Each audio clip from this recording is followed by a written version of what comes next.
So hello students, आज हम लोग क्लास 7th चैप्टर नंबर 2 पढ़ेंगे और समझेंगे कि इसमें क्या दिया हुआ है। इस चैप्टर में किंग ब्रूस ऑफ स्कॉटलैंड की स्टोरी दी हुई है। एक्चुअली एक ये नरेटिव पोएम है। नरेटिव पोएम मतलब ऐसी पोएम जिसमें हम लोगों को स्टोरी बताई जाती है।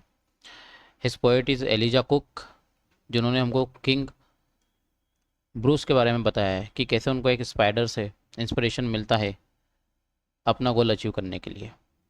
देखिए, चैप्टर के एकदम स्टार्टिंग में आप देखोगे तो आप लोगों को एक एक्टिविटी दी हुई है और जिसमें आप लोगों को कुछ पिक्चर्स दी हुई है और आपको देख कर बताना है कि पिक्चर में क्या आप लोगों को दिख रहा है।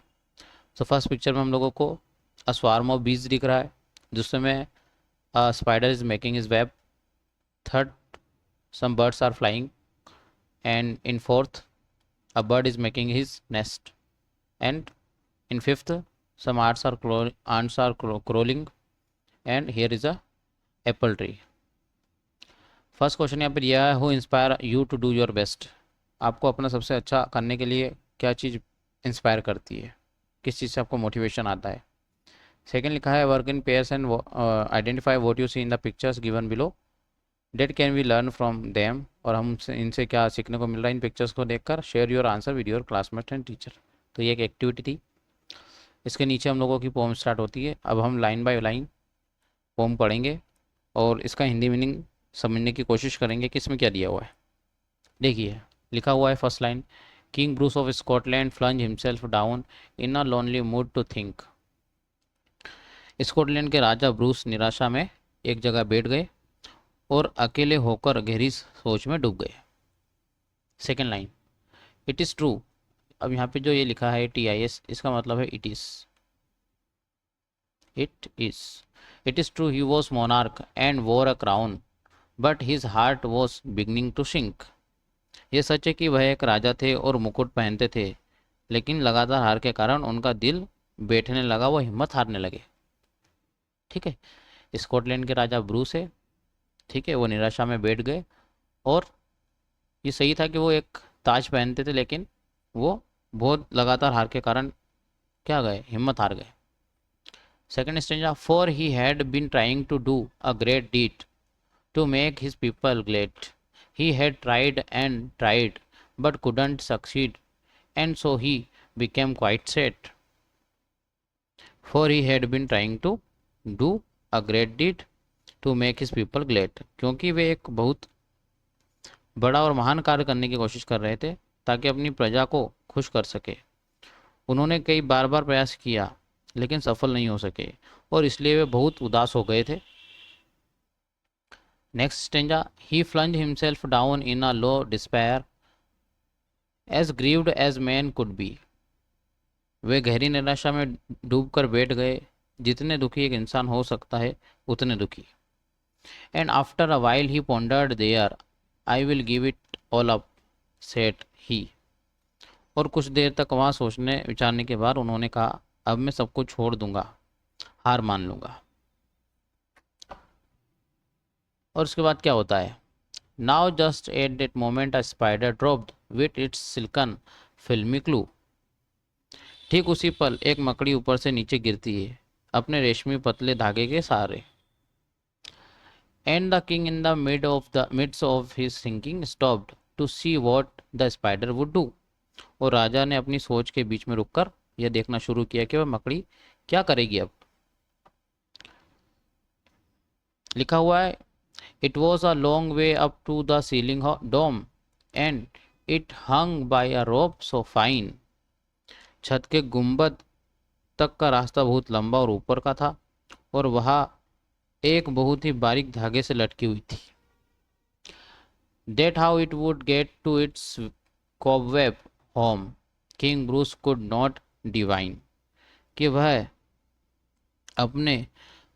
वापस ऊपर अपने जाले घर तक कैसे पहुंचेगी। राजा ब्रूस इस बात का अंदाजा नहीं लगा पा रहे थे कि वह ऊपर अपने घर तक कैसे पहुंचेगी। आगे लिखा हुआ है, it soon began to cling and crawl straight up with strong endeavour. जल्द ही उसने धागे को पकड़ा और रेंगना शुरू किया। पूरी ताकत और कड़े प्रयास के साथ बिल्कुल सीधे ऊपर की ओर। But down it came with a slippery sprawl as near to the ground as ever. लेकिन वह फिसल कर अचानक नीचे आ गिरी और फिर से जमीन के उतने ही करीब आ गई जहां से शुरू किया था। Up, it ran not a second to stay, to utter the least complaint.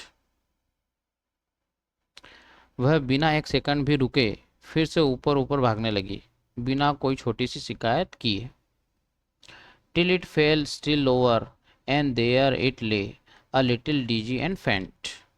जब तक कि वह इस बार और नीचे नहीं गिर गई और वह पड़ी रही, थोड़ी सी चक्कर खाई हुई और बेसुध होकर वह गिर चुकी थी।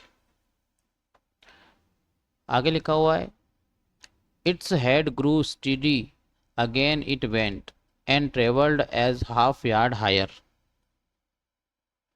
इट हेड ग्रू स्टीडी, कुछ देर बाद जब उसका सिर संभला वह फिर से चल पड़ी और इस बार पहले से आधा गज और ऊपर तक पहुंच गई। It was a delicate thread it had to tread and a road where its feet would tire. वह रास्ता बहुत ही नाजुक धागा था जिस पर उसे चलना था और एक ऐसी राह थी जहां उसके पैर थक जाने वाले थे।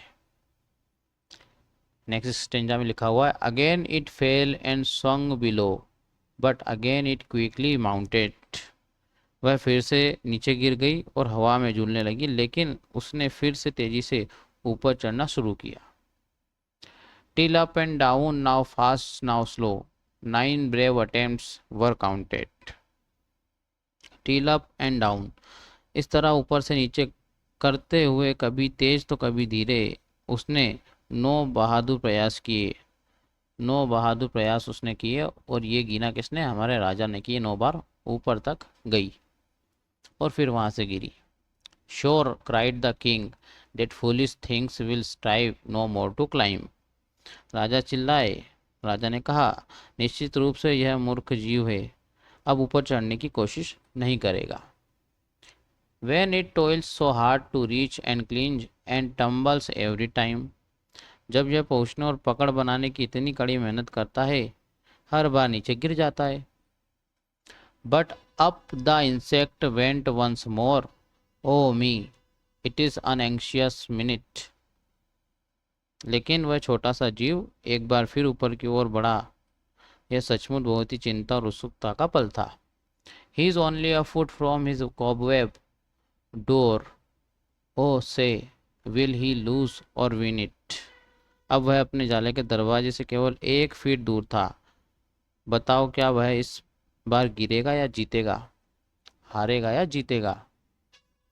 राजा सोचता है। Steadily steadily, inch by inch, higher and higher he got. लगातार धीरे धीरे, इंच दर इंच वह ऊंचे से ऊंचा चढ़ता गया। And a bold little run at the very last pinch put him into his native coat. And a bold little run, और बिल्कुल आखिरी कठिन मोड़ पर एक साहसी छोटी सी दौड़ लगाकर उसने खुद को अपने घर के अंदर पहुंचा लिया। Bravo bravo, the king cried out, all honour to those who try. शाबाश शाबाश करके राजा चिल्लाया। राजा खुशी से चिल्लाया, प्रयास करने वाले सभी लोगों का सम्मान होना चाहिए। The spider up there defied despair, he conquered and why shouldn't I. उस मकड़ी ने वह निराशा को चुनौती दी, हार नहीं मानी। वह जीत गई तो फिर मैं क्यों नहीं जीत सकता? जब मकड़ी जीत गई तो किंग ब्रूस क्यों नहीं जीत सकते हमारे? And Bruce of Scotland braced his mind and gossips tell the tale that he cried once more as he tried before, and that time did not fail. And Bruce of Scotland, और Scotland के Bruce ने अपनी मन को मजबूत किया, दृढ़ निश्चय किया, और लोग यह कहानी सुनाते हैं कि उन्होंने एक बार फिर उसी तरह प्रयास किया जैसे पहले किया था, और इस बार वे असफल नहीं हुए, वे जीत गए। तो हमारे किंग ब्रूस को इंस्पिरेशन कहाँ से मिली? एक स्पाइडर से मिली कि don't give up, don't give up, try and try again. This narrative poem is written by Eliza Cook. और central idea, don't give up, keep the perseverance, निरंतर प्रयास करते रहें। कुछ इंपॉर्टेंट वर्ड्स हम लोग देखते हैं तो इसमें आया था डिड, डिड यानी होते हैं अच्छे कार्य, कार्य। पॉन्डर्ड, पॉन्डर्ड यानी होता है गहराई से सोचना, डूब कर सोचना, उसको बोलते हैं पॉन्डर्ड। एक वर्ड आया था इंडीवर, इंडीवर, इंडीवर यानी होते हैं कड़ा प्रयास, इफर्ट्स। और एक आया था despair. What does it mean? Despair, निराशा के पल, जो निराशा रहती है उसको बोलते हैं। एक वर्ड आया था ब्रेस्ट, ब्रेस्ट यानी होता है खुद को मानसिक रूप से तैयार करना, मजबूत करना। सो ये थी स्टूडेंट हम लोगों की पोम। इसमें कुछ एक्सरसाइज दी हुई है, यहाँ पर पोम की समरी भी दी हुई है जिसमें आपको फिल इन द ब्लैंक्स करने और समरी को कंप्लीट करना है।